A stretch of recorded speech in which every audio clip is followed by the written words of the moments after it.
Hello and welcome back to Finger Guns. I am your co-host, Dave Baldwin, and here I am sitting with... Tony Venom Baldwin. Thank you, Venom. That's right. Yeah, that's right. You are Venom now. You are Venom. And James Amatuzio is here as always. And we are here to talk about movies. If you are listening to us and you don't want to hear about movies... Turn us off. Turn us off, but please still subscribe. We're just like muted. Let the podcast play. We'll take the views. Yeah, we'll take the views, man. Yeah. Views, listens, whatever. Yeah, we'll take it. We appreciate Streams. Yes. We appreciate you, and we apologize, but we do appreciate the help. Maybe leave a like in the comments and be like, you know what? We don't want to hear you talk about movies, but we want to hear you talk about something else. Maybe we'll talk about something else in our bonus episode. Who knows? Ooh, positive affirmations. Ooh, Finger Guns After Dark. Finger Guns After Dark. You know, you might be. It's just motivational messages. Yeah, there you go. It's just, do better. All right. So, how are we doing tonight, James and Venom? James is good. Yeah, no, I'm good. I'm tired. It's been a week. It's been a really busy week for watching movies and being out and about, and I'm ready to talk all things tonight because I've seen a lot in 2 weeks. Our lives are so hard. It's difficult. It's difficult scheduling all these movies in just so that we have content for y'all ears. Yeah. Venom. I'm doing good. I'm doing better. I was sick for the past week or two, and just getting back on my feet. I really don't want to see anything ever again. I think I've seen anything that the TV has to offer, TV shows, movies, and stuff. And that kind of sucks because we're going to be doing press on hot dogs, and that requires us to watch more movies. So, yeah, I'm kind of over it. Did you watch The Wire? I did not watch The Wire. Then you still got things to watch. All right, we still got one more thing to watch. Wait a minute, Melissa, because I guess we got to watch The Wire now. Way to spoil it.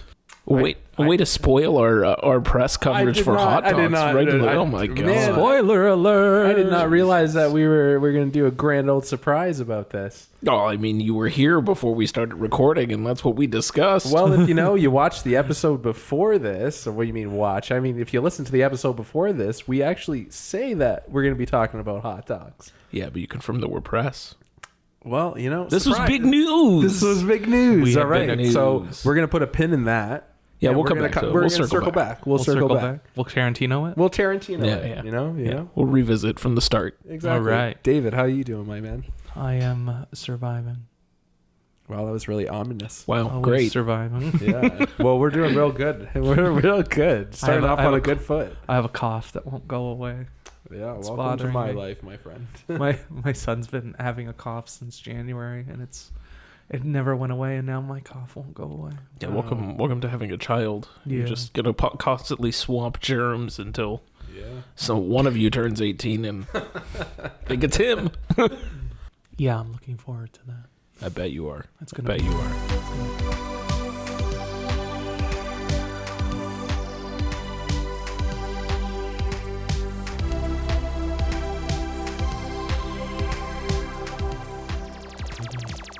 But anyways, not vengeance. Let's get right into segment number 1. Best, met, and worst. Who wants to go first? Let's start off with James. Oh. What do you got for us, James? Who is looking at his diary on Letterboxd currently. Yeah, because it's hard. I've seen so many movies with either you or Dave that I don't know what you guys are going to pick, and I don't want to steal someone's thunder.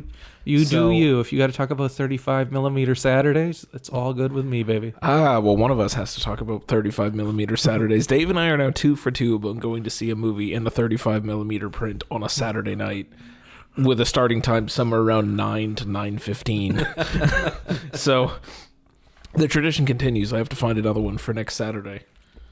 You do. Playhouse, what do you got going on? God, everything.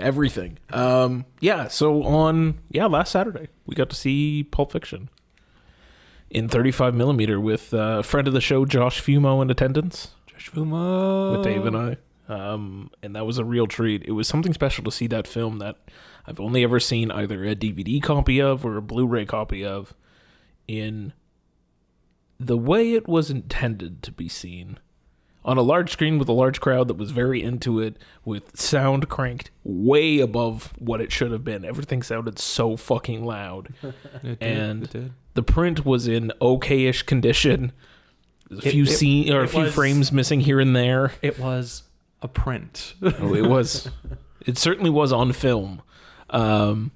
Really jealous I missed this. You outing. really It was- fucked up. Yeah, I fucked It up. was, by comparison, so for comparison's sake, last night, we were at the 35mm screening of Evil Dead 2, and I had more fun at Pulp Fiction only because it seemed like, I don't know, it was just a more fun crowd because I think there was just more people in the theater.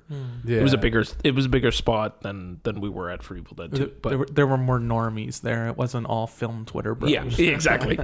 Not that there's anything wrong with that. Nothing wrong with it, just a different vibe, and the vibe for Pulp Fiction was good. It's true. Anyway, that's my best. Yeah. Yeah. I like it. I need your 35mm Saturday. Yeah. Reco. It's a new trend. It's a new tradition. We're going to start a new segment on the show, 35mm Saturdays. Yes. I'm glad you didn't miss out on Evil Dead. No, I didn't. What about you, Dave? What was your best? Oh, he's pulling out his Aladdin notebook. I wish I had an Aladdin wallet. Oh, Yeah. Oh, Dave, you're holding the book further and further away. Just really trying to strain those eyes in to see it, eh? Yeah. What do you got? So my best one is another one that Tony fucked up on. Everything, yes. Everywhere, All at Once. Yes. Which is a Fuck. masterpiece, a masterwork by Daniels. It's just a riveting, I don't have enough words to describe the creativity and the uniqueness and the bold style of this movie. Yep. Like if I had more time, I don't, but if I had more I had more time, I would write a whole thesis on the editing of this movie because it is incredible. Yeah. It is high praise. Next level editing. Yeah, And- it takes the entire thing to a whole new height, man. You need to see it. All Yes, of you you do. listening, as well as Tony Baldwin sitting to the left of me, needs to go see this movie. I remember Dave and I saw it. We walked out, and the first thing I said to him after struggling to find words was, "Roll it again." Yeah. Like, let's just go again. Yeah, I very much want to watch it again, and I was very much a fan. Just Intense. everything it's awesome, and the gentleman who played Short Round is in Yeah. it. Oh my And God, he's he is so great. Yeah. That is It's amazing. so great. He still sounds just like he did then, and Oh he's my so God. great. That would Yeah. be nice to He's see. so great. So I'm God willing, there will be a Short Round renaissance. Yeah. Oh, I fucking hope so. I just wanted to give him a hug. Right? Yeah, Yeah. definitely. Just give him a hug. Right. But yes, that was hands down the best one I've seen in the last 2 weeks in a long time. Number one of the year so Yeah. far. Number one of the year. Easily. So far. Damn. Easily number one of the year. Damn. Sorry, Dakota. You're number two now. It happens. It happens. It's It fine. happens. You still got time. She's got that next one coming. Yeah, the Netflix one. Yeah. So yes, that one is still doing really well at the box office. So Yep. I highly encourage everyone to go out and see it. The less you know, the better. Just Yeah. know that it is terrific, and you will never see anything like it, or nor will you have seen anything like it before. Nothing. And Tony, you know what? Me and James can keep talking. You can just go. Just go Okay. see the Yeah, movie. yeah. Go Yeah, see the alright. movie. Go now. Come back after. All right, see you, everybody. All right, Tony's Venom is signing out. off. But So Tony, you've had time on your hands. I have had time on my hands. What do you have for a best? I'm gonna cheat a little bit because I can't pick between the two. we No, fuck you guys. You'll get excited when I say it. Uh-huh. All right, my best is two 90s classics. All right, two 90s classics, and it is True Lies and Face Off. Nice. that's fair. See, That's a hard one to pick between. it's very hard to pick between. My wife, I was in the mood for something. Me and my wife have been going through some of the oldie stuff, and I kind of want to give her a little bit of It frightens me that we're calling the 90s oldies. yeah, you know. We're going through them. I wanted to give her a little bit of film education on 90s action movies. And we started it off with Face Off. She didn't know what it was about. I explained a little bit to her, and I got about a quarter of the way through the plot, and she immediately stopped me, and she was like, you know what, I'm in.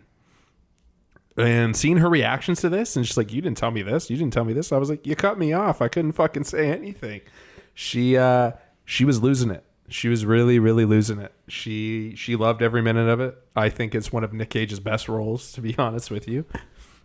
It's one of my favorites. And and we finished True Lies today, and another one where she was like, holy shit, like this is absolutely incredible. And truth be told, it's a little racist. Some of it still hasn't aged and stuff, and the plot holes in fucking Face Off, it's just, some of them are worse than I remember. Like how their bodies have been sculpted in the right way. And like they like cut his hair and like fucking do something to like match the face. It doesn't make sense in the slightest. You just gotta go with it. You just gotta go. And one of the things, we watched that pitch meeting, Screen Rant's pitch meeting. Yep. And he pointed out one of the big flaws. It's just like, why would you leave Castor Troy in a hospital alone and not handcuffed?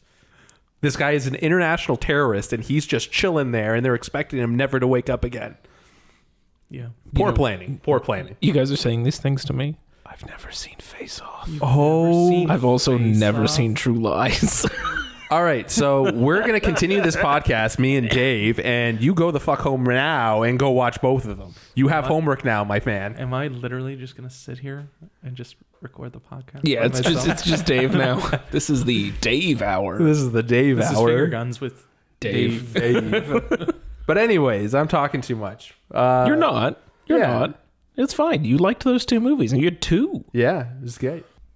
I don't know if I've ever been more disappointed in you. Yeah, I know. What the hell is actually wrong with you? Like, I don't know. Like you? What hurt what you? happened?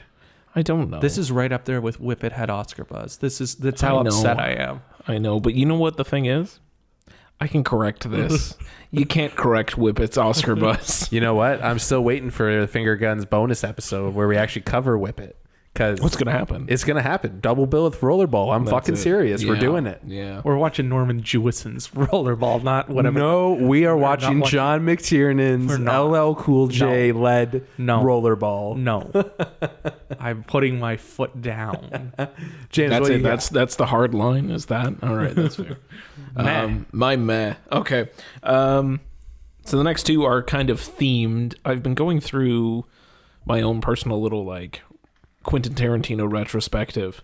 It timed out well because we were going to see Pulp Fiction in 35mm, so I just kind of like branched all the rest of the films around it. It's also the 30-year anniversary of Reservoir Dogs. I'm like, what better year to accomplish this task? So the next two, my May and my worst, are both, well, one is Tarantino, one is Tarantino adjacent.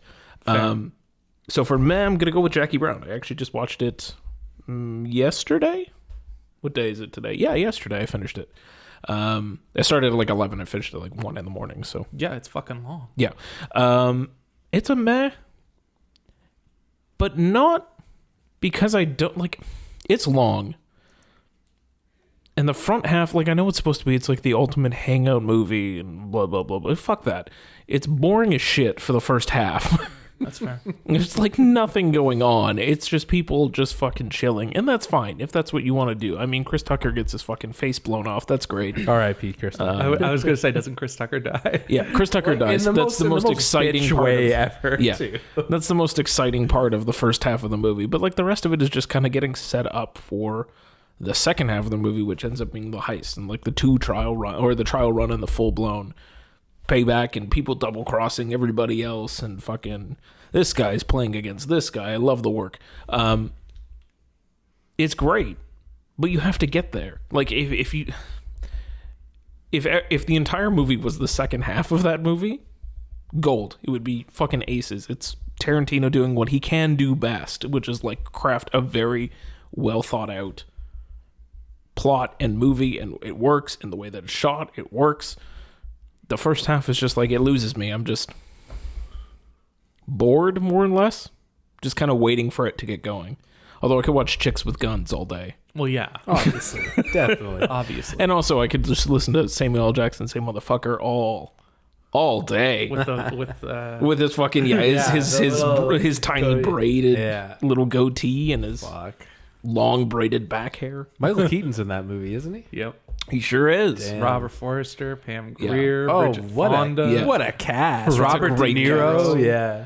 Yeah, it's a great fucking. You're really cast. selling me on this. I think I might do Jackie Brown. I haven't seen it in a long ass time. I've only seen It's it not once. bad. It's just, it's also not great. But I mean, if you're gonna have to follow up Pulp Fiction, it's kind of hard to beat perfection. Yeah, it's true. So- it's true. Since we're talking Tarantino, and I know you're watching a bunch, have you ever seen Four Rooms? No, I haven't. You should watch that. I want to All know right. what you think of that. All right, I'll throw it on the list. I have it on my PVR, and I haven't seen it since the 90s. But I remember being a fan in the 90s. Right. So we're going to see how it turned out. That was during that like weird period between like Reservoir Dogs and Jackie Brown, where he was just fucking like constantly working. I think it was just like so much shit was being put out. Yeah. Yeah, Yeah. All right, I'll add it to the Yeah, list. add No it to the problem. list. Let me know what you think. Deal. I would, Done. I'll report back. Yes, report back. Report back. So, my meh is a film from the 1980s called Preetie's Honor. It has Jack Nicholson, Kathleen Turner, and Angelica Houston in her Oscar-winning role Oh, damn. For Preetie's Honor? for Preetie's Honor. All right, then. It was nominated for Best Picture. It lost to Out of Africa. That's fair. It also stars Robert Loggia, Robert Loggia. Robert Loggia. John Randolph, who played Clark Sr. in Christmas Vacation, Yeah. and William Hickey, who played Uncle Lewis in Christmas Vacation. Nice. And Nice. he's the Don in Preetie's Honor. Oh, my Oh, It's a, okay. mob it's a dark, Right. dark comedy mob movie. Yeah. And he's the Don, and he got nominated for supporting actor. Holy shit, Huh. that's wild. That is wild. And I didn't love it. Oh. I didn't love it. You really It's wanted to meh. like it, didn't I you? wanted to like it so freaking bad, but Yeah. it was just, There's a couple of good lines, Yeah. but overall, it was frightening how many nominations it got. Yeah. But Did the nominations make sense at least? Like, were they? it's Jack Nicholson. Yeah, okay, Yeah, fine. Come yeah. on, come on. Yeah. But yeah, it's fine for what it is. It's fine. I'll watch right. it again, but I didn't love it. But I want to circle because I looked into who else was nominated that year because I wanted to see Sure. who else was nominated, and Yep. there was a film called Runaway Train, which is pretty much what it's about. All right. All right. Like Speed, Okay. but on a train? And get this, Yeah. it was nominated for Best Editing, Okay. Best Actor, John Voight, Oh, fuck. All and right. Best Supporting Actor, Eric Roberts. Oh, fun. What? Eric Roberts. Oh, my God. Yeah, that's Roberts. right. And here's to top it off. The original story credit for this Runaway Train movie, Yeah. Akira Kurosawa. That's cool.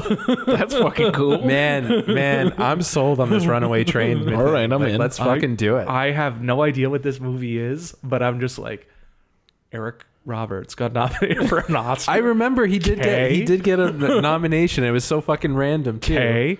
And then story by Akira Kurosawa. Yeah. Are you joking? Right. So I'm going to definitely Runaway look Train. into I'm this. Yeah. adding it on the Yeah. list. Yeah, I'm Adding to definitely the looking list. into this one and The Yeah. Visitor.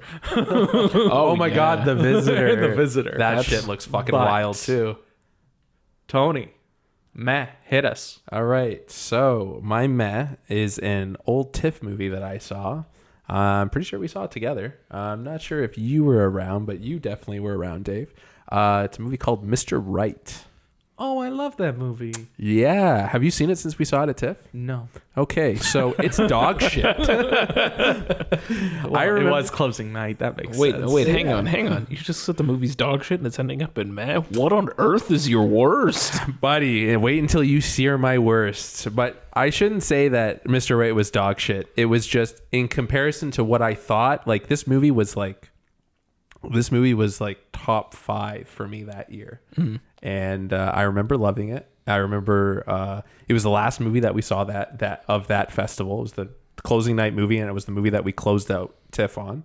And That's just because we had already seen Room. well, yeah, obviously. But Sam Rockwell in it, he plays a hitman that doesn't want to kill anymore, and he falls in love with a very quirky, very cute Anna Kendrick.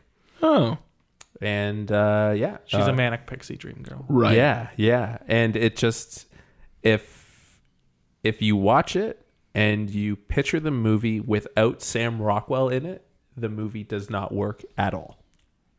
That's fair. Okay. Like Sam Rockwell brings all the energy. The movie is really bad when he is not on the screen. Oh, That's like most movies. That's like Really. most movies. Yeah. Like he's singing, he's dancing, he's just, you can tell he's having fun, but everyone else doesn't know what movie they're in. oh, Right? Right. And, Even my girl Anna Kendrick. well, Anna Kendrick's just the same in everything. Not that it's a bad thing. I think Anna Kendrick's a wonderful actress and she brings the heat to everything, but she typically plays the same character. sure. The villain in this is Tim Roth, very fun. very menacing FBI agent, Nice. like dirty FBI agent, I Yeah. should say. He's okay. He plays off Sam Rockwell a little bit, but like again, when Sam Rockwell's not on the screen, like there's really no reason to watch it. Right. Yo, the Riz is in this movie? Yeah, the Riz is in it too, and he plays a real freaking weird role too. Like, He's credited as Shotgun Steve. yeah, well, he's Steve, and Shotgun Steve. Shotgun Steve. That's because they amazing. give him this old timey shotgun from like the 30s, and he like takes a shot, and it's like a buckshot, and it like hits like Sam Rockwell like across the face because like it's like a spray. Sure. It's not really like a bullet and stuff. Right. We understand what buckshot is. Well, like Dave, you're like fuck off. Maybe like our guests don't know what a buckshot is. Who knows? Stop jerking my chain. Anyways, James, you're worst. Oh God. Well, I already know what it is. So. Before James gets to that, Yeah. it was written by Max Landis. That's how you know. That's how you should have known it was dog shit. Yeah. That's that makes fair, sense. That's a fair litmus That's a fair, test. that's fair. Yeah. You know you're set up for failure when it's written by Max Landis. Yeah. Unfortunately. Unfortunately. You want my worst? Let's do it. Hit You me. know what it is. We know what it is. Hit me. Fucking natural born killers. Ooh, what a piece of fucking nightmare garbage. I have not seen that movie since high school. Oh my God. Like, I think I cited it in an essay. for what? Worst movies ever made? I think it was about Bastardizing a creative? I think it was about violence, That's fair. violence in media or something. No, it's what the whole fucking movie's about. So sure. I remember. Yeah, I understand why Tarantino distances himself from that movie and why it's just a story by at this point, because I don't know what the fuck that movie is. It is just awful. It is nauseating. It is some of the worst fucking like camera moves and edits and nonsense I've ever seen. There's a bit with a shaman in the middle of the desert for some reason. Like, it just is all, it's like colorful and like over the top and like psychedelic and like cutting everywhere and like, Isn't there a scene where it like turns into a sitcom and like Rodney Dangerfield gets in it? Oh or yeah, something? yeah. Yeah. That's the introduction for how did they meet? It's an entire sitcom piece. What Yeah. the And fuck? it's fucking weird. Tarantino Yeah, and- didn't write it like and that, did he? Robert Downey Jr. is like the hard Yeah, copy, the hard cop. reporter. Yeah, Reporter. Yeah. With a weird Australian accent. Yeah, I was gonna say he has an Australian accent. It's just fucking awful. And like I was doing it as part of this fucking Tarantino-a-thon, and it was like the worst thing I've ever watched in a long time. So that movie can go die a fiery fucking death. Fuck that. I am never revisiting that movie again. I don't think there's ever going to be a point where in 20 years I'm like, you know what, maybe it's aged well. No. I haven't seen it in like 20 years. Don't bother. I'd watch it. Keep it away. Because like Woody Harrelson in Venom was basically trying to Sure, he yeah, was trying to yeah. do that again. Yeah. Like A little bit more successfully. and Juliette Lewis, man. Yeah. She's better in From Dusk Till Dawn. Well, yeah, obviously. She's really good in Yellow Jackets too. 100%. Yeah. Gotta But, watch that, for I'm sure. not surprised it didn't Yeah. No. age well. it's- I don't remember liking it very much. You probably won't now either. All right. What do you got? What's your worst? My worst is a film called The Contractor, starring Chris Pine. Oh, damn! I wanted to see that. It was. It's just very cookie cutter and just meh. By the time it has an interesting story and it goes exactly the way you think, and then it just kind of like peters out at the end. It feels like I watched that Adrian Brody fucking Cleaner. The Cleaner, which is very cookie cutter. So yes, I get it. Yeah, 100%. and it has a pretty good cast. Like Kiefer Sutherland's in it. Oh yeah, Britta from Community. Oh, nice. Isn't Ben Foster in that Ben too? Foster. Gillian. Gillian Jacobs. Correct. We'll just call her Britta. Yes, Ben Foster is in it, and while I was watching it, the only thing I kept thinking was, I'd rather watch Hell or High Water right now. Yeah, that makes sense. Yeah. Yeah. That's a movie I haven't seen in a long time. That movie's fucking awesome. That movie's awesome. Yeah. But yeah, that was my worst. It just didn't Cookie go cutters, well. man. Very cookie cutter. Tony. Well, building off what James said about movies that can die a fiery death. Oh boy. Oh boy. Oh boy. This movie needs to be buried, never to see the light ever again. Okay. It is a film. Is it a film? It is. It's fucking something. It is a film. It is the 2002 Ooh. Steve Martin Queen Latifah joint. Oh. Called Bringing Down the House. Rough. Nice. Rough. This movie is the stuff of nightmares. That bad? There is a character. His name is Eugene Levy. He plays the. Yeah, I know. I didn't say that properly. I'm sorry. Yeah. I was like, the character Eugene Levy? There's a character. There's a character in Eugene Levy. I don't want to be a dick or anything, but It was in 2003. Okay, well, 2002, 2003, it's all a blur at this point. I don't think the year really matters, but 2003, thank you for correcting me. You're welcome. Tell us more about character Eugene Levy. Character Eugene Levy. Yeah. He plays Steve Martin's best friend. And right. The lines that just come out of his mouth is the stuff of nightmares. He looked at Queen Latifah at one point and he's like, "You got me straight tripping, boo." Oh, I love that line. Oh, no. No. And then in order to get, because like Queen Latifah's like a framed convict or something. Yeah, right. And Steve Martin's the lawyer trying to figure out like she was wrongfully accused kind of thing. Fair. And he goes into the club, but to disguise himself, he pays a Spanish gentleman who is wearing more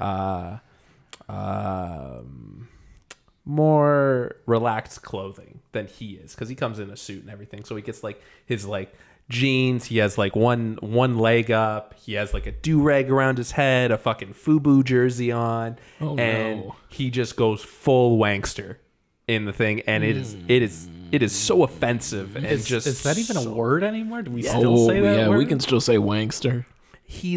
It's Were you jealous that he had a FUBU jersey? I had a FUBU jersey when I was a teenager, right? And I fucking loved it. I had FUBU shoes. Like FUBU was the thing back then. But Steve Martin doing this, it's just. So you're saying that it's okay for you, Tony Baldwin, to wear FUBU, but Steve Martin, celebrated comedian Steve Martin, is not allowed to wear FUBU. Truth be told, I was an athlete.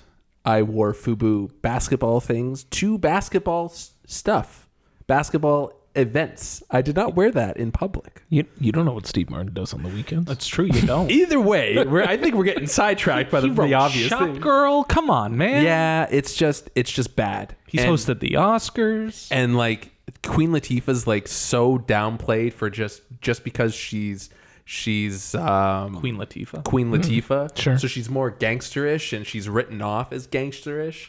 And like there's like a party at Steve Martin's house and Steve Martin calls them all dogs and he's like to Queen Latifah, "Get your dogs out of here." And it's like it's just icky. It's really, really icky. And it wasn't funny back then, and it still ain't funny now. It's even less funny now. Yeah.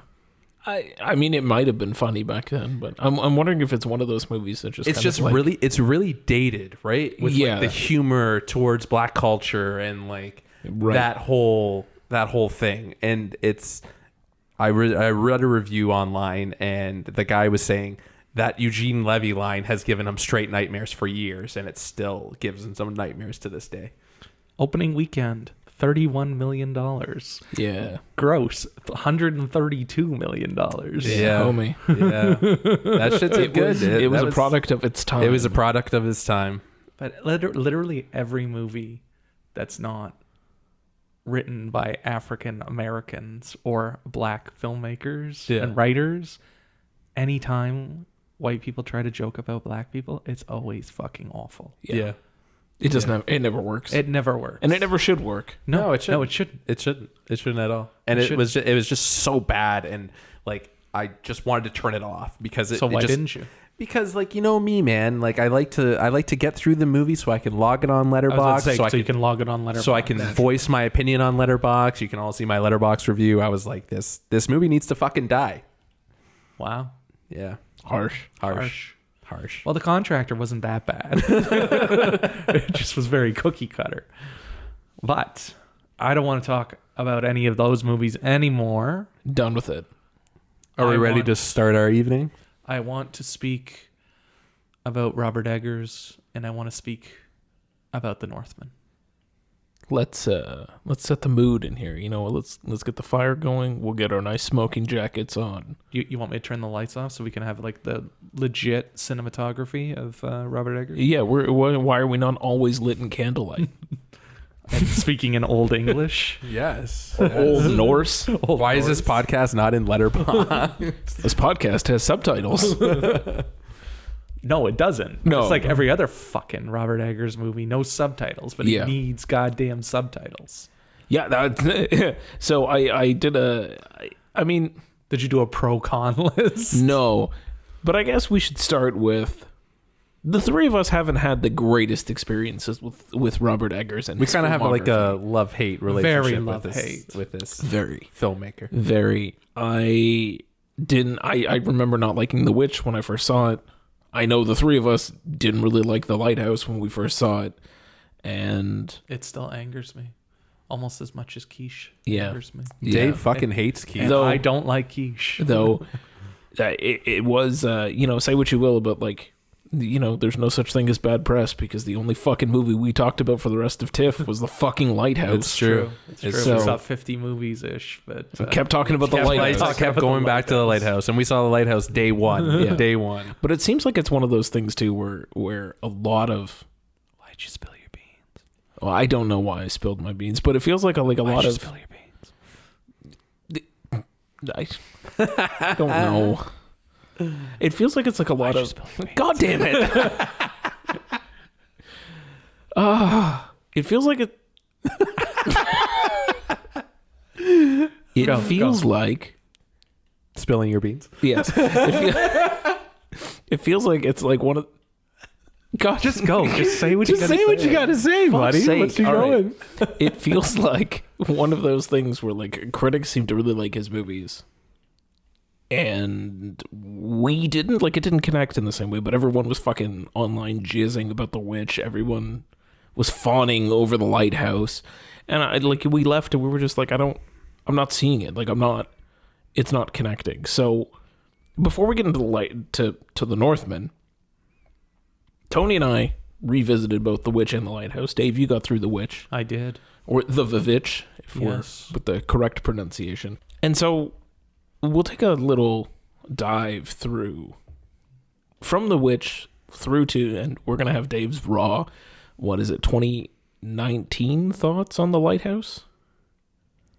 I'm so angry. Yeah, that'll be great. It's going to be fun. And then Tony and my rewatch thoughts, which is interesting in itself, but I liked The Witch more rewatching it. Is that a consensus that we all have, or did anyone... not like it? I still fucking hate it. I don't know what the hell it is about The Witch that everyone is jizzing over. I don't see it. So when I rewatched it, I think I got it. And I want to say first that watching that movie with subtitles helped a lot. Yes. Oh, for sure. And there is a need for this man to put subtitles in all of his movies. I don't care. You can do whatever you want with the language. Your next movie can be fucking set in Genghis Khan times and he's speaking the exact Mongolian that he was using back then, fine, give me the subtitles. I don't care anymore. Like, I'm missing part of your movie because you don't have subtitles. And we're struggling to fucking hear what they're saying and understand what they're saying. Right. But I think at the time that The Witch came out, we were still like, horror movies back then, what was it, 2016, 2015, somewhere in there? Horror movies at that time, we were still coming off of like the Insidious franchise was going, The Conjuring was still going. I feel like art house horror was just starting around there. Yes. Art house horror's always been. It's always been there. Well, so you're talking about in the mainstream. Okay, you're talking about A24 A24 horror. horror. Let's go at that. In sort of like in Like the, when you say A24, you have the vision. So Yeah. yes, A24 horror. in the mainstream, let's even call it, like the general thrust of horror was still, while there's a huge breadth of horror movies out there and they vary in shape and size, popular horror at that time, I mean, we're still dealing with Saw, fucking Paranormal Activity, Insidious, Conjuring. Like, these were all things that were still a thing. Yeah, that's right. And those movies all have their very own distinct sort of flair that is all very jump scary. Like, that's what they've been building with, and it's fine. It's a type of movie that I think, like, when I watched The Witch the first time, it caught me off guard, and I didn't get what was going on. Because it was fucking boring. Right. Until I watched it again, and after seeing things like Get Out, Midsommar, The Lighthouse even, like, time has passed where The Witch now feels right. Like, upon a rewatch, it seems to, like, it fits with other movies that I've seen now, that it's not off-putting. And I can sit with it, and I can see the tension build, and I can see this fucking, the witch's curse start slowly taking over this family, and, like, the two creepy-ass twins are creepy-ass fucking twins. And yeah, it is really a real slow fucking moving thing, and nothing really gets crazy until the last, like, 5 minutes, but it works for me now in a way that it didn't before, and I don't know why, but it did. I liked it. You say it doesn't get crazy until the last 5 minutes, but like there's infanticide in the first reel. Right. Yes. Yeah. Yeah. No, but I mean, like, there is that. if you're looking for like straight up like fucking I get it. gore and full horror and I like, get it. I get it. I shit's get going it. crazy. I get People it. are flying against piles of wood. There's a goat fucking stabbing people. Like Black Phillip, man. Black Phillip. You give Black him Phillip. his name. His name. Yeah. Like that is where shit hits the fan, and it's like in the last little bit, shit is constantly hitting the fan throughout that movie, just in a very, very deliberate, sort of slowish way. See, I didn't think it was that slow the second time. The first time I fucking hated Agreed. it. And I thought it was slow as hell. But the second time I was watching it and I was into it. Yeah. And I liked it a lot more. And I think everything is, I think he's just a filmmaker. You need to sit with it and you need to revisit it, which is annoying because there's way too many movies to watch. So I'm not just going to sit and rewatch Robert Eggers movies. Like, Right. I saw The Witch in 2015. Yep. And that was the first time I watched it since. Yeah, me Yep, too. same. Me too. I appreciated everything he was doing. And it's a hell of a debut feature.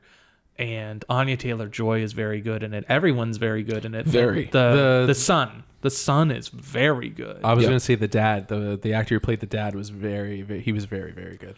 And you know, Black Phillip, obviously.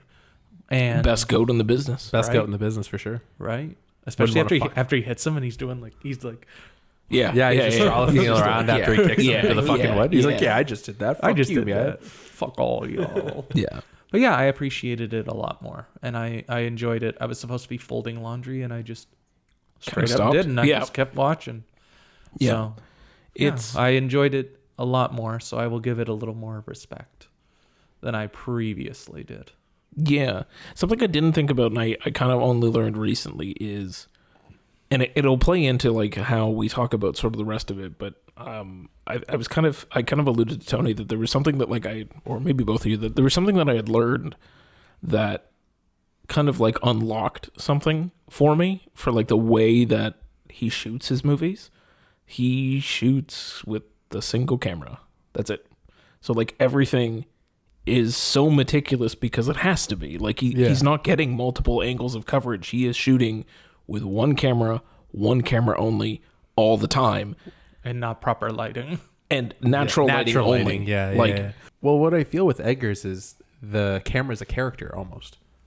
Like the camera takes on because it's only a single camera, right? It's almost like you are following along because like he does a lot of one takes and like very like meticulous setups and stuff, right? So it's almost like you're watching it unfold in front of you. If there is one word to give Robert Eggers for anything, it is meticulous. That's fair. That is the best word to possibly describe him. Yeah. Like fair. going so far as to like build in The Witch, because we're still in The Witch, and there's more because this continues to happen through all of his movies, but like even in The Witch, like he builds this farmstead with like tools that only exist. Like why did he build it that way? Like you're just building a set, no one watched you build it, you never filmed building it, it was just built, but you took the time to like sit there and build it with century appropriate tools and nails, and the clothing was done specifically. He's committed to his vision, and I kind of admire that about him. It's this attention to detail that is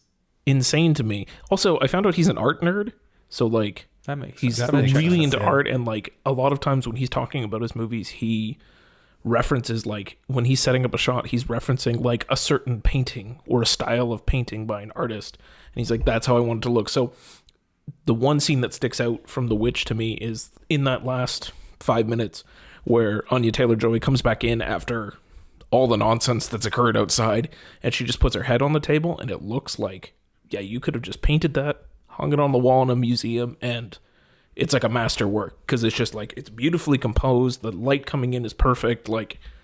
And then I heard him talk about that exact shot, and he's like, yeah, I was my frame of reference was such and such artist, and I'm like, oh, well, okay, now I get it, you are just a fucking nerd, cool. To that point about that shot, yeah, in that moment I had forgotten how that all went down, right. And when it finally when she like goes to lay down, I'm like, she's been through a lot today. Yeah, It's been a day. It's been a day for this poor. In the last 24 woman. hours, she was accused of being a witch. Her fucking weird ass twins were flailing on the floor. She was locked up in a barn. Shit happened. Yeah, she needs a rest. She needs a nap. Yeah, for sure. She needs a nap. But yes, I appreciated it a lot more. And Tony. Yes. Tell us why you don't want to live deliciously. Yeah.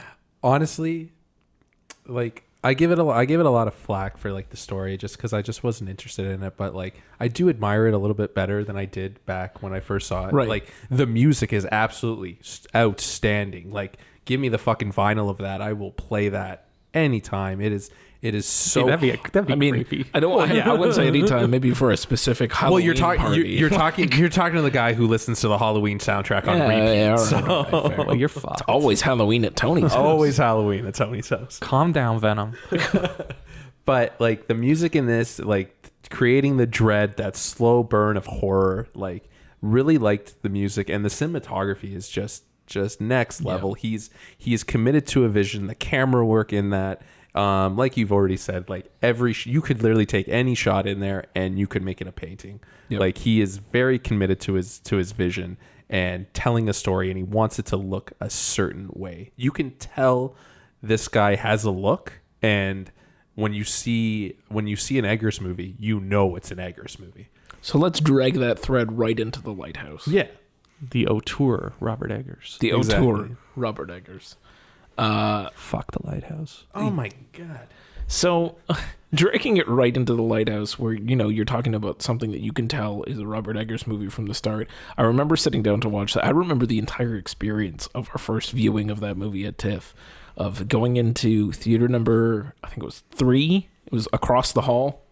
We walked across the hall at the Scotiabank. That checks out. We sat in the 4th or 5th row up from the front, and this fucking movie started in a 4:3 aspect ratio in entirely black and white. And I was like, what the fuck are we about to watch? And then it played for an hour and a half, 2 hours. I think its runtime is somewhere a little bit longer than The Witch, but not that much longer. That checks out. And we left, and I don't know what the fuck we watched. I have no idea, but everybody was fucking fawning over this fucking thing. They were like, this is the best fucking movie that's ever been created. This is like jizzing all over the screen with how good it is. I want to see it 7 times. I'm like, I don't understand, because what the fuck did we just... couldn't understand shit. Couldn't understand a goddamn thing. A lot of farting. A lot of farting. A lot of farting. A lot of drinking oil. Yeah. Was it oil or was it gas? I think it was gas. Kerosene. Kerosene. Okay. They put honey in it to sweeten it up a little bit, but at the end of the day, you're still drinking gasoline. Right. On Letterboxd, because I had to relog it when I rewatched it, I gave this movie 1.5 stars. I really fucking hated it, and then upon rewatch, I actually ended up giving it 3.5. That's fair. I'm giving 2 of those stars full credit to being able to watch with subtitles, because it's yet another movie that, and you know what, it's fine. If you want to be, again, a meticulous filmmaker with a specific vision, you want to write an entire movie about 2 lighthouse operators in the early 1900s or late 1800s, and you want to use period-specific dialogue and accents and that sort of New Englandish accent that you went for, Robert Pattinson doing his best Daniel Day-Lewis from There Will Be Blood, it's fine. You can do that. I don't remember Daniel Day-Lewis masturbating with a Correct. wooden mermaid. Correct. Wooden mermaid, yeah. He just abandoned his boy. It's fine to do that. I've abandoned my son. I've abandoned my child. It's fine if you want to do that. 100%. You can do that if that's your vision. I'm not a late 19th century lighthouse operator. You're not? I'm not. You don't do that in your day, in your spare time? James, what the fuck? That is I what like I thought you lighthouses. did for a living. I actually thought it it was your job this whole time. The rain slick and the hats give it away. I know, but I don't speak late 19th century lighthouse operator dialects.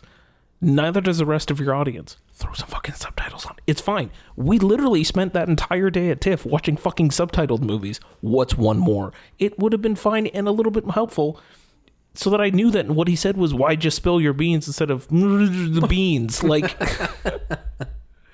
Why'd you spill your beans, James? I don't know. Why am I spilling my beans right now? Why do I care? Why do I care? Did you like it more or less? Honestly, you guys will probably shit on me for this, but I like the ability of pressing pause. Because, like, I watched it in 2 sittings. Okay. That's just how it worked out. I actually liked it a hell of a lot better now than I did back then, and I appreciate it more. And you know what? I'll even go as far as to say, if Criterion Collection does bring out the Lighthouse, Oh, get the fuck out of here. I would buy it. I would buy it. Wow. I would buy it. That's I would buy it. fuck out That's of because I here. feel like it's a movie that requires multiple viewings, because you see more. When I watched it the second time, I realized a lot more, but I only realized a lot more because I had the fucking subtitles on. Yeah. Yeah. I'm still upset they haven't released the Seagull as a pop vinyl. Oh, Yeah, that seriously, poor seagull. that poor fucking seagull. But like, you could see. I remember me and you were talking about it, James, and like you were on board with it. Like I was on board with it the whole time. But then once Cabin Fever started to settle in, then it started getting a little bit more wacky. Yeah, and my issue with it, Isn't Cthulhu in it? Yeah, Cthulhu makes a brief there's appearance. some tentacles. Yeah, you don't actually see Cthulhu, but like No, there's you, just tentacles. You know it's it. It's like Japanese hentai in the middle. It's fine. Yeah. No, like my issue with it still is its pacing. Like it Yeah, sets I'd say itself that. up. It sets itself up as this like slow burn descent into madness, which is what you get. But the switch from slowly descending into madness into full blown madness happens like that. Like it's just like all of a sudden madness. Like we get to a point, they're supposed to go home, and this is after fucking Arpats kills the seagull, R.I.P. And the wind turns and the storm comes in. So yes, obviously a whole sign of dread, bad luck, all of that. The boat doesn't come for obvious reasons, but then like literally the next scene, they're fucking like They're already it's fucked. just like it's been like a month and like or like 6 months have passed. You have no idea the concept of time, and that's fine, but like it just doesn't, for me that still doesn't work. It's just like you were building to it, and then you just went and like. Yeah, it was Left just me back suddenly here. the boat didn't come, and then all of a sudden it's like, oh fuck, we're not going home. What the fuck? All of a sudden they're drinking fucking kerosene and fucking it's lanterns. It's insane. It's still wild at the end, and like having Willem Dafoe crawl around like a dog is arguably hilarious. Or when freaking Arpats tries to bury Willem Dafoe alive. Yeah. That was fucking wild too. I bet they shot that method. Yeah. Oh, for sure. Well, they had there's that story about Robert Pattinson coming out and how he wanted to punch Robert Eggers because he kept like getting him with the fire hose, and like he's sitting here for 3 straight hours being fire hose, and he's just like, I think we got the shot, dude. Like, stop fucking spraying me with water. Yeah. It's just that funnels back into that guy's attention to detail. Like, do you know the fucking light in the lighthouse? Well, first of all, being shot at an actual lighthouse, the light in the lighthouse itself was built custom to fit the period of the time that the light would have been in that house. So it is a specific, exact replica of what would have been there at the time. Well, do you know where they shot it? No. Nova Scotia. They shot it in Nova Scotia. Right, that makes sense. And then the horn, the sound of that horn, the ominous that blows throughout the entire fucking movie, which is also just, it pulls you in. It's very nice. They spent months trying to figure out the exact perfect sound for the horn that would fit in the time that the horn would be. Like, he just loves his he loves detail, man. Like, he loves his detail. It's insane. It's insane. He wanted to be authentic. He didn't want to be called out by those fucking lighthouse keepers. Yeah, being like, you know. That fucking horn doesn't sound 19th right. century lighthouse operators that are still alive and kicking because they're just brined by the salty sea. And they're the type of guys who would watch The Lighthouse. Oh, for sure. For the historical accuracy, that's why they're there. You guys are just making me more upset about that movie. But like, there's all you're doing is making me angrier. There's this one shot in it. Like, you're talking about picture perfect. Yep. It's when they first arrive and they're literally standing there. You see the water like splash in the background. Yes. Willem Dafoe's like has the pipe in his hands, but it's upside it's down. upside down. Yeah. Like, fucking take a picture, put it on the wall. Like, the man also had to use fucking lenses from like forever ago. For sure, man. They shot that shit on like. Yeah. I'm just getting angry. Dave's just looking at us right now. He's just like, this fucking movie just I'm also glad that the shot that you preferred was that and not the random human vagina on top of a fish mermaid part. I no idea. That was gratuitous. Yeah. Like that whole like mermaid fucking scene. Just I love that Anya Taylor-Joy wanted to play the mermaid. He's like, maybe not this one. Maybe this one's a lot. We'll find somebody else. A lesser known, if you will. I fucking hate The Lighthouse. I don't know, man. You got to rewatch it. You got to rewatch it. I'm going to rewatch it, but I remember appreciating it. It's not a bad film, and I don't remember it being boring. I just remember it being aggravating. Yeah. I'm actually kind of mad it didn't get more Oscar attention, like for the technical aspect of it. Probably because the people nominating don't want to watch it. Yeah, that's they're true. not old-timey lighthouse keepers. Yeah, but like the movie, the technical of that movie, you cannot argue with, was outstanding. He's a great technical artist, Tony. He's an auteur, and I get it. He has a style. He wants to continue the style. Yeah. But has he been nominated for any, like, was The Witch nominated for anything? No. He's going to be nominated at some point eventually. Yes. For the technical stuff that we've all been talking about. The fanboys thought that the Northman was his. The big ticket. His big ticket to Best Picture, and even then I was like, maybe not. No, man. Maybe not. So Dave and I saw The Lighthouse together, and then Tony, you went the Northman. We're on the Northman. Yes, we were jumping to the Northman. We all saw The Lighthouse together. It's a lot of thes, all right. Yes. He's got a theme with adding a the to the front of his titles. He clearly hasn't met Sean Parker. No, drop the. Yeah. Just Northman. It's cleaner. So we've all seen The Northman. I didn't. It was the third trial. I have never seen you check your watch so many times in a movie.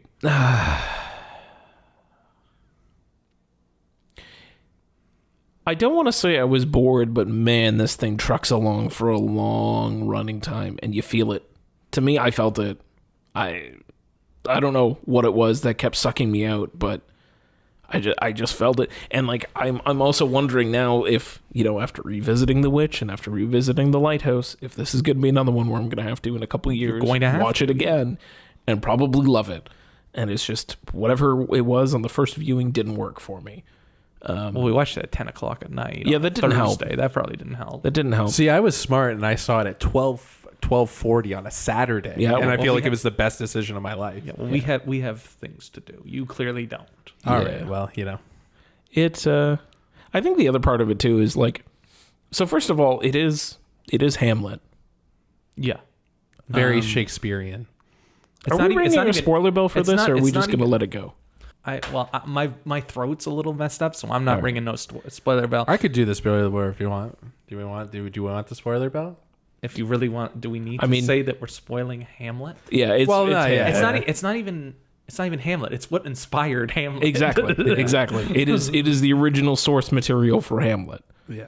But it's still Hamlet. Like it's exactly what Hamlet is. If you don't know the story of Hamlet, if you weren't subjugated to it in high school, then I guess. I guess maybe we'll just try not to.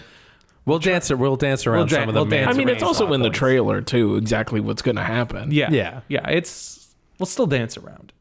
It's a revenge story. At the end of the day, it's a revenge story. Yes, you've seen one. You've seen them all. You know what it's leading to. Yeah. But you haven't seen it done by Robert Eggers. This is a Robert Eggers revenge story. Everybody. This is Robert Eggers presents Hamlet, which. I mean, that's pretty much what you're watching. It is Robert Eggers presents. Yeah, absolutely. I admire that he got the budget for this. Yeah, man. Incredible. Seriously. Good for him. And he did not waste that budget. No. He planted the period specific grass. Of course he did. Of course he did. Of course he did. Of course he did. Of course he did. I am not surprised in the slightest. I enjoyed it. Sure. I did like it, and when you were checking your watch, I was like, what doesn't he like about this? Like, it does. There's parts of it I think he could have sent in an email. Yeah. But I do think like it's pretty gripping, and I enjoyed the style, even though there was one part where it looked like it was God of War, even with hulking beasts walking around like Kratos. Yeah. But and he obviously has a thing against children. Yeah, he definitely got something against children. Children man. and fucking horses, man. Yeah. Oh, yeah. Obviously some kids and some horses did something dirty to fucking Robert Eggers, because he is not nice to them. Yeah. No. And I did like the lighting in this. Yep. I did like the long takes. Yeah. And just like, I really enjoyed when it's dark and it's basically like lit by the moon type thing. Like, I know it's not the moon, but it's. But yeah, even the shots where it's like lit by like the fire. And stuff. But like the moon shots are like, they're basically black and white. Almost It's black crazy. and white. Yeah. It was crazy, and it looks great. And I appreciate that he used that budget well. Yeah. Like, he used it well. I admire the hell out of all of the technical aspects of that movie. It's incredible. And the shot that I'm still and haven't stopped thinking about is the shot that starts on the shore as the boats are rowing past, and it goes out and it clips into the next camera and then starts going down the canoe. That's a great shot. It's fucking incredible. That is a great shot. Incredible. As you were saying it, I was like, it's going to be that shot. Yeah, it's incredible. Like, it's an achievement. And then and still, like, that badass moment that was spoiled in the trailers where he fucking catches the spear and throws it back. Badass. Great. No notes. No notes. No. I didn't, you know what? I don't think I've ever seen a Robert Eggers trailer. I've just gone. Really? Just gone for it. Like, The Witch didn't have one. I went in based on Sundance Buzz. Right. And The Lighthouse just fit in the schedule, and we're like, yeah, well, let's go see The Lighthouse. And this one, I was just like, well, I'm gonna watch this fucking thing. I'm just not even gonna bother. I've just seen pictures. Like, I went in and I had never seen a thing. I don't think I saw a trailer either. I saw pictures for sure, but because I don't remember seeing a Oh, trailer. I saw the trailer. You're talking about the trailer. I'm like, I don't remember seeing I saw the trailers, but I saw the trailers before other movies. Like, Just put your head down. Just Yeah, close your yeah. eyes. La la la la la la. I've done it. There was one time I literally ran out of the theater. Yeah. I didn't want to see the trailer so badly that I ran out of the theater. And Alyssa's like, "The fuck are you doing?" I've definitely done the you plug your ears and you put your fucking head in your lap, and Melissa's like, "What the fuck are you doing?" And I was like, "I don't want to fucking see anything for this." Yeah. Do you think this is his most accessible film? Vaguely. I don't. Well, think I mean, I like don't by I comparing it to genuinely his don't- other two. I genuinely don't think any of them are accessible. No. I feel like this one's a little bit more accessible because of the familiar story, obviously. Yeah, this is Yeah, this one's revenge thriller. It's easy to get on adjacent, board. as Yeah. opposed to Descent into Madness by way of old timey Lighthouse, Yeah. and Descent into Madness by way Witch's of Curse. Witch's Curse, Yeah. destroying this fucking Yeah. New England family from what, the 1600s. Yeah. Yeah. So given that you haven't, neither of you have seen following this thread of accessibility, not that every film needs to be accessible. I don't think it does. No, I don't think so. either. I think he, and it's not his fault, but I think he has a marketing problem because like what the Northman was sold as in a trailer is not. Of course it's not. what course the not. Northman Of course is. it's not. And like I kind of got it. I'm like, oh, I feel like this is going to be Hamlet, and then it was. Whereas like in the trailers are like very much, oh, it's an action packed revenge thriller thing, like and like. No, Well, it is a vicious revenge thriller. Like It is is. that It one is. part where like people got It cut. is. People got cut. He cut people up and like strung them yeah. across Yeah. someone's house. in like a shape. Well, the fucking one guy like comes into the room and his fucking guts are in his hands. So it's Yeah, he like falls into the and fire. you got to Oh, think this movie's 14A in theaters right now. I'm like, what? It's- Nah. I didn't even think it was that violent, but it's pretty Oh violent. no, vicious. it's vicious. It's and vicious, but like grisly, I was man. expecting something a lot more violent. Yeah. It's yes, you get all those elements, but you also have these longer moments of like you get to deal with the mystical a little bit more. You get to deal with his own internal issues with how things are playing out. Ethan It's Hawke not- running around like a dog, Yeah. barking like a dog. Barking like a dog. Not nearly enough Willem Dafoe for No. anybody's no, liking. no. I don't know what it is about these guys, about these auteurs. They bring in Willem Dafoe. They know it's Willem Dafoe, and then they don't use Willem Dafoe. Yeah. He brings the heat every time. brings He the heat literally every stands time. out every time on Why, screen. why would you? Why? Why would you sideline him? Why would you sideline him? Yeah. Don't bring in Willem Dafoe unless you're going to use Willem Dafoe. It's true. And that's why The Lighthouse works so well, because it's the Willem Dafoe show. Featuring Robert Featuring Pattinson our Robert Pats. and a mermaid and a mermaid and a And a seagull. seagull. Yeah, there and you go. Cthulhu. I smell a sitcom. Yeah, like come on. How do you do Willem Dafoe dirty? Come on. They did. Not And enough they Dafoe. turned him into a weird head. Yeah, not enough Dafoe. No, not nearly enough. But the cast itself, holy fuck, they Yeah, were great. Alexander Skarsgård was like a fucking beast, man. Hunching menace. Hunching menace. Yeah, he was like full beast mode. Exactly, Like the entire yeah. time. just 100 every fucking time. Yeah. like that one 100, part. 175 every time. That one part where he just like fucking like lets out like a dog howl. I was like, oh Yeah. fuck, like he is about to rip someone to shreds. Yeah. Like I'm surprised he didn't do like a King Shark thing where he rips someone Seriously. in two. He could. He could. Don't you forget it. He definitely could have. But yeah, I enjoyed it. All right. I liked it. I thought I think he could have sharpened it up in certain points. And I know he was, his hands were tied in some spots because he went with a studio with money. Right. Right. So he didn't get his final cut, and he didn't like he said that the editing process was bad. Yeah. And he didn't appreciate it, and as you do. So we wait for the director's cut of Yeah, the Northman. We don't need to watch a director's cut of the North, 3.5 hours. All in Old Norse. but I liked it a lot. I enjoyed it immensely. So it's top tier Eggers. Number one.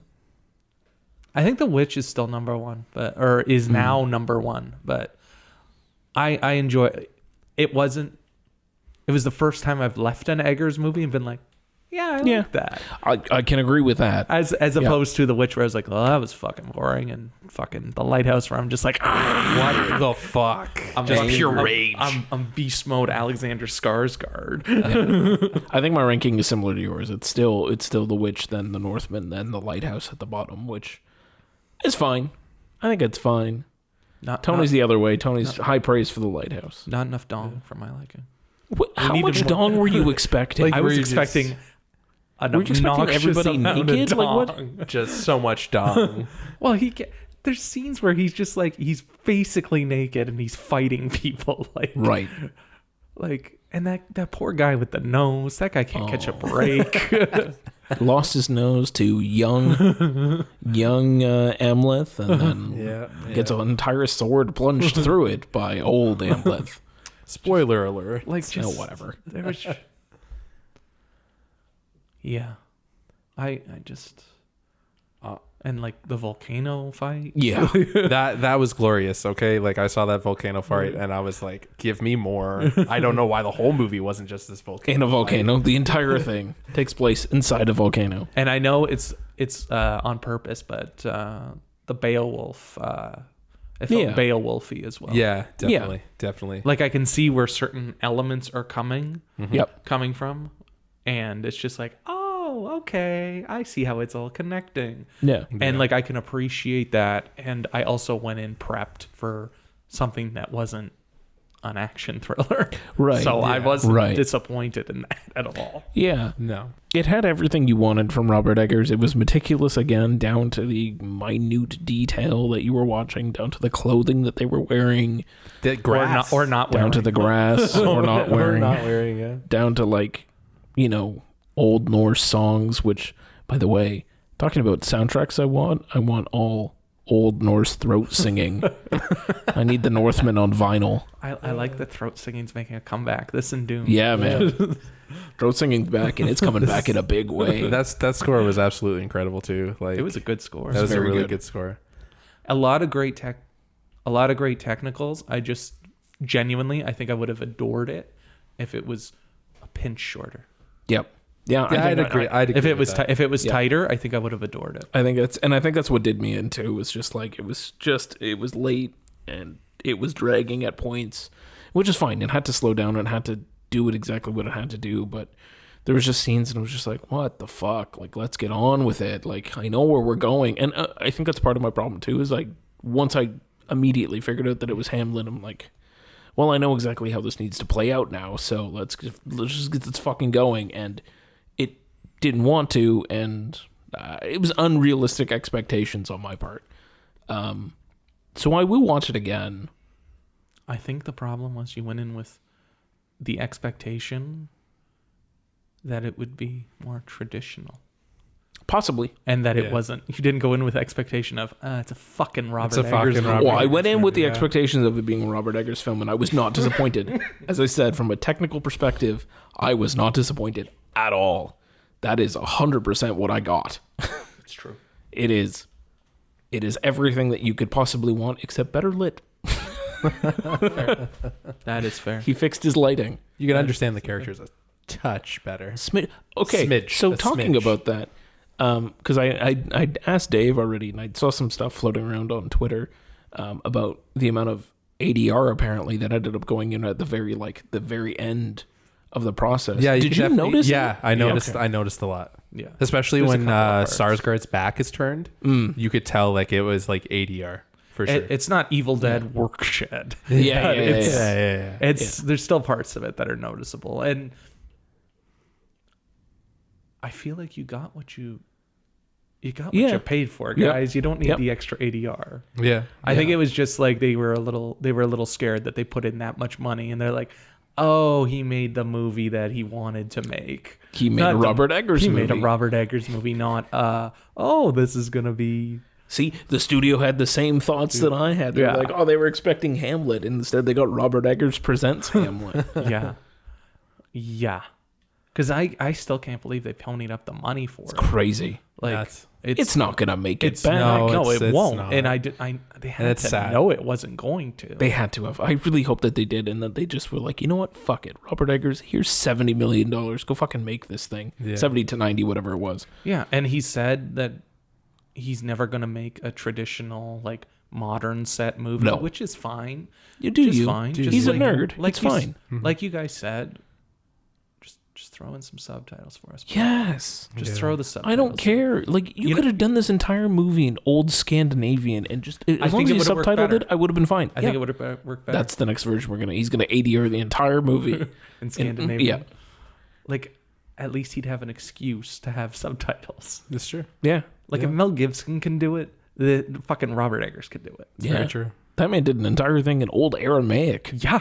And then he resurrected an even deader, an even Yeah. more Old dead Mayan. language. Mayan. Yeah. Oh my god. Going back to my thoughts on the Northman. Yes, Sure. tell us more. Tell us more. After it ended, I just sat there and like let the score during the credits like just wash over me.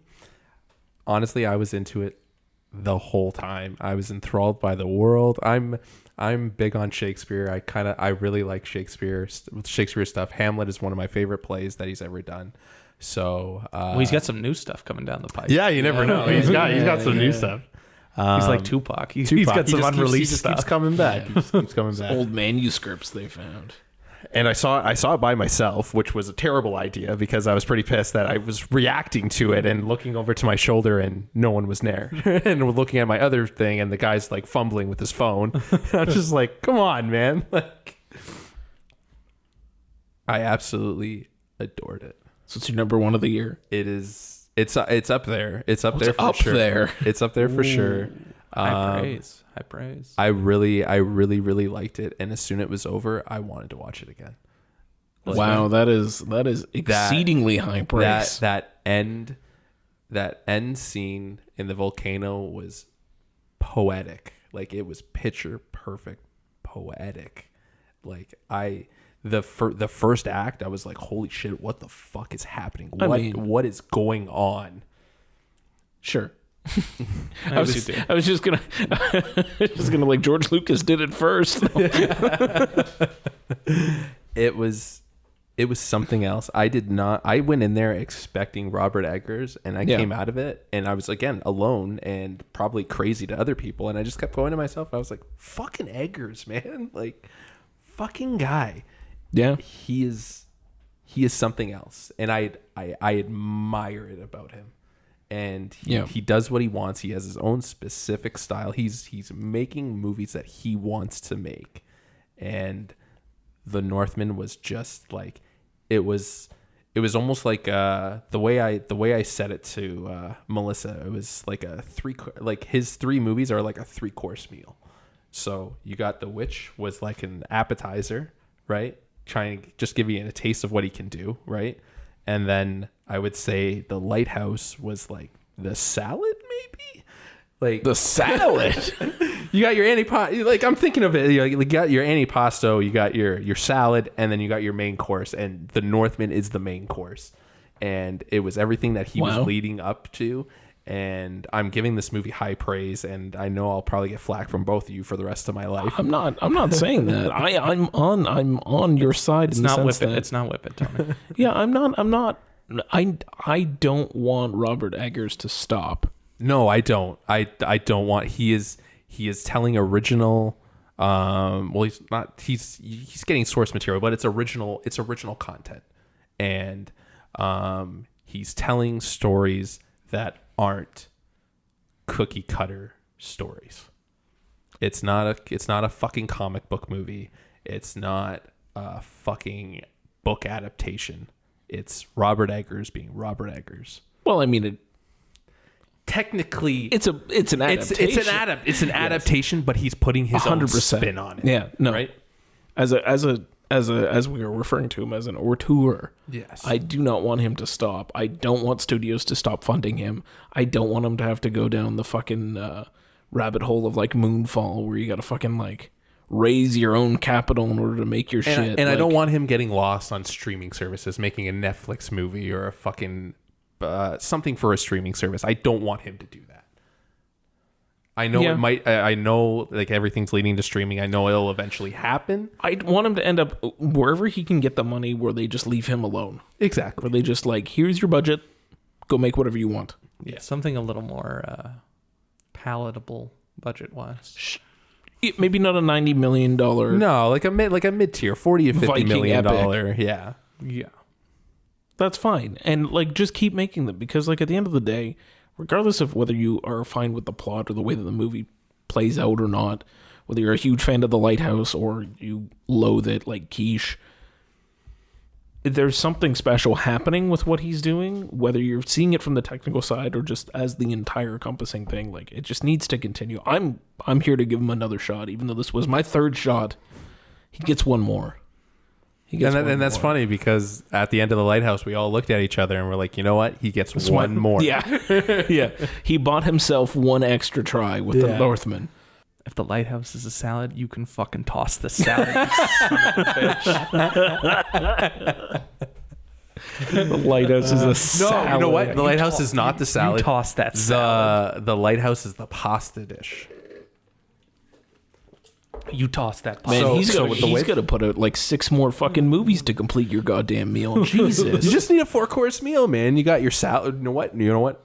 The Witch is the salad. You got your pasta dish, which is the Lighthouse, and then you got your main fucking course, which is the Northman. So now you just need that You sweet just pucker need up that dessert. Sweet eh? pucker up Is it- dessert. Would the Northman be like And hopefully the that's bloodiest- Nosferatu, the actually. bloodiest steak in the galaxy? Oh, for sure. Bloody, probably still mooing when it's on the goddamn plate. Nice.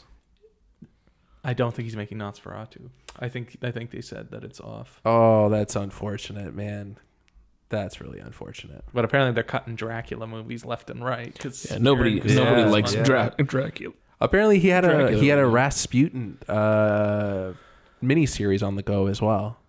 I'm sure he will land on his feet. Oh, he'll definitely land. This on his movie feet. did double digits this weekend. It's Fantastic. That is happy. I am happy to hear that. everybody who likes Eggers went to go see it. Yeah. Oh yeah, that's exactly what was in our screening, man. Yeah. And my screening too. Like there was I thought I was going to go in there with like 4 or 5 people in there, and there was at least like 20 or so people, and there's Nice. a fucking child was in That's there, too. weird. That's a little weird. I mean, like the kid That's got up pushing it. 3 times to pee, but like there was a fucking kid in my screening. That's a little weird. I don't know. Maybe the dad just wanted to educate him on like Horse sacrificing? Maybe I don't fucking know. There was a lot of dead horses in this movie. Yeah, I don't know was- how PETA approved it. when this is all being CG, but I like- wasn't okay with all the animal abuse in it for sure. Eggers obviously something happened to him in his past. Well, we've already He's done with established horses. He's done with horses for sure. that. Can I just say that I hope that I'm taken by a Valkyrie to Valhalla Oh, at yes. the end? Please, Yeah. just take A Valkyrie that looks like she has a Visalign on. Like, I don't like, She was angry, man. Yeah, So she angry. was. an That angry Valkyrie. that was Bjork, wasn't it? No, No. Bjork was the Bjork was the eyeless witch. yeah, Was the the Eyeless eyeless Witch? I witch thought that Bjork was that he both. sees in In the little hut thing. the hut thing Yes. after Yeah, the children are all burned. After they burned all the children alive. After they burn the children alive. Spoiler alert again. It's hardcore, man. I was looking at pretty that scene and I was just like, It's wow, proper hardcore. that's proper hardcore. Fuck, man. And because we didn't mention her, Anya Taylor-Joy is pretty great in this as well. Yep. Yep, she's fantastic as well. They're all good. There's no And Nicole like, Kidman's very good too. Very good. very better than fucking being the Ricardos. Yeah, I literally saw that on Twitter today that her monologue in Her 5-minute monologue her in the 5-minute Northman. long monologue in the Northman was better than the entirety of Being the Ricardo. Yeah. Yeah, I'd agree with that.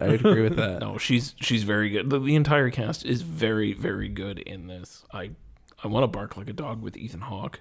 That sounds like a Yeah. good day. And Willem Dafoe. Yes. Yes. That sounds like a fun time. It's still You not put some enough Dafoe. acid? Still not enough Dafoe. No. Did him dirty.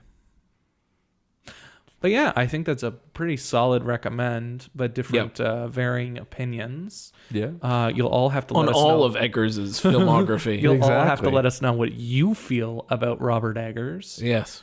I guess it's time for your favorite segment. That's my old timer. Dave's New Blues. Never gets old. What on earth did you... Is it another show and tell? Do we have it here? We do. We do. Oh my God. I'm loving that the segment's becoming a show and tell. It is my Just favorite keep this thing. up. Keep up the show and tell, man. It's the new 4K of Hard Target. Oh, JCVD. With JCVD. From Kino Lorber. Please sponsor. Oh my God. They apparently they messed up the disc when it came out in December. So the new discs have just come out recently. So Right. I believe that I got a new disc because it looked fine when I was watching it. Good. But yeah, 4K, Hard Target, John Woo. It's Is this something you needed in 4K? yes. You need everything in Was this 4K, really. Was this another movie that when you watch it in 4K you go, oh, they weren't planning on 4K existing? This one's a little less. Oh, it than is that. John Woo. That's true. It's That's John true. Woo. It's John Woo. But A lot of slow motion. It's JCVD Sure. in the 90s. John Sure. Woo. Who else? It's Arnold Vosloo, right? From The Mummy. Yeah. Walford and Brimley. Deuce Bigelow. Oh, male Diabetes gigolo. himself. And Wilford Brimley. Lance Hendrickson. Lance Hendrickson. Hendrickson. Yeah. Wilford Brimley, he has a French accent in it, and Nice. I think the French accent is the MVP of the movie. That and of course JCVD's mullet. Naturally. Just executive producer Sam Raimi. Like, this movie has everything. It's wild. It was I picked up this 4K as well, and I watched it this past week, and it is a sight to see for sure. Yeah. What on earth did I just watch with Lance Hendrickson? Well, he's in The Visitor. Yes. Okay, that's what I'm remembering. Yeah, his name yeah, from. yeah. This is The Visitor. He's in The Visitor. But yeah, it's rock solid. Nice. And I told Tony I didn't want to get into collecting Kinos, but now I'm collecting Kino Lobers. Great. I told him the second we got our first Kino Lober, I was like, dude, this is happening. This is happening. This is happening. Yeah. And just before we finish off on Dave's New Blues, I need to give a shout out to Criterion, who still hasn't sponsored us, but one day they will. One day, Criterion, please. They announced their July lineup. Yep. And it's like, oops, all bangers. Yep. Yeah. 4Ks of Raging Bull. Yep. The Virgin Suicides. Yep. Okja. Yep. Devil in a Blue Dress. Yep. And a Blu-ray version of Drive My Car. Oh, oops, all bangers. All bangers, top to bottom. Buy all of them. June and July releases is just it's going to be a poor day in the Baldwin household. Yeah. Yeah. I'm going to need to start saving because there are a lot of bangers I need on my shelf. I feel like we should just start a collective like Criterion bank account. So that, like it's just like this is the money that we have for Criterion. Honestly, if Criterion, you know, like you get all these like subscription services, not streaming subscriptions, but subscription services. Yeah. Man, I would 100% in a heartbeat. I'd pay $20 a month for Criterion to send me 2 Blu-rays a month or 1 Blu-ray a month. Oh, man. Just pick something off the shelf and send it to me. I'll put it on the shelf. It's fine. I like them all so far. I want them to let us go in to the the Criterion closet? closet. Oh my God, Finger Guns Criterion closet. Okay. I could see it now. Do you know what they do? They hand you a bag. I know. And they say, fill the bag. They used to film them. Like you can watch like Bill Hader walk through and pull shit off the shelf and talk about how House is the best date movie in there. Like, can you imagine? Here's a bag. Fill it. Yeah. I'd lose my mind. I would lose it. You know, there's... But you'd have to be strategic, right? Oh, you would definitely You have to be can't just keep strategic. buying box sets. You can't get box sets because you'd fill the bag too fast. Yeah. Oh, for sure. See, I think this is a fun thing because I think we have goals for this podcast or like milestones that we want to hit. And I'm adding this to the list of be invited to inside the Criterion closet with a bag. 100% that is now on the vision board, the wish list, The finger guns. The Finger vision Guns board. wish list. But as Tony alluded to earlier, this is we crossed a milestone. I guess it was something that I was hoping to get, and yeah, we're affiliated press like for hot dogs. Woo! Woo woo! It's big news. Big news. Our first official festival. Yes. Very exciting, boys. Very exciting. Welcome to the festival beat. Yes, thank you. Thank you. Very made excited it. to be here. It's a journey. Thank It's a you. journey. Can't wait Yeah. to start. We've sideloaded all of our admin stuff for this festival over to Dave since he's so seasoned. I am. He's a the seasoned festival vet circuit. in this Yes, territory. yes, Yeah. I am. And you guys need to learn how to balance your movies and how to Oh, watch yeah. them quick, Yeah. because you're not going to have time Yeah. to watch them all. But I've already seen a few since I've done South by this year, Right. as well as Sundance. So I've already seen a couple Yep. that I'm excited about that I want you guys to see. So what do we got? Fire of Love, which is a documentary about two, would you call them volcanologists? They study Someone about volcanoes. the volcanoes. Yeah, yeah. They study volcanoes, so it's all like stock footage of this couple who studied volcanoes, and it's Cool. It's beautiful. It's just stunning stuff, and like the ending is a horrific gut punch, but it's a beautiful film. There's Second Chance, which is about a gentleman who started the business of bulletproof vests, Very excited for that one. which was I actually remember you talking about it. quite good. And there was another one called Kids in the Hall Comedy Punks, which is about the origins of Kids in the Hall and Yep. just kind of their influence and Very, very excited for that what one. they've accomplished since. And there's another one called Navalny, which is about the Russian. What is his? It's about a gentleman who tried to get elected and beat Putin, and they tried to kill him and they Yeah. failed. Yeah. And there's a scene in this that they managed to film, and I wish I got to see it with a crowd to hear what the reaction was, because you will not believe what they got on film. That's high praise. Crazy. I'm excited. it Chris. is- You're really selling me on this movie. It is nuts what they got on film in this movie. Yeah. I really hope we're able to get that one in there and see it, because that sounds That sounds wild. so fucking good. Yeah, you guys are gonna sit there and you're gonna be like, whoa. But I'm really excited to see a film called $1 Million Pigeons, Yeah. which is about pigeon racing. Yeah, pigeon races. Yeah, Which yeah, is yeah. all for That's- this That was movie. on my list. And there's Definitely on another my one. list, too. There's another one called TikTok Boom, Yep. which has been at other festivals, and it's about the influence of TikTok, which my wife loves, and I want to learn more about TikTok. Yep. But I'm in for the Quiet Epidemic as well. All about ticks. ooh, So that one sounds like fun because, like, I don't know about y'all, but in like the past 2 years since I moved up to Hamilton, I've had a tick twice. Oh shit. So I'm That's fucked excited. up. And I've yet to have Lyme disease, so I'm still, knock on wood, not Avril Lavigne. I was about to say, and you're not Avril. Yeah. So I'm excited about it because, like, it's a subject that I've unfortunately come a little bit too close to. Like, it's weird getting out of the shower and seeing one trying to burrow its way into your leg, or another time when you just run your hands Jesus through your hair and Christ. one just like flies out. That's weird. Wonderful. It's fucked. Stay away from the woods. Yeah.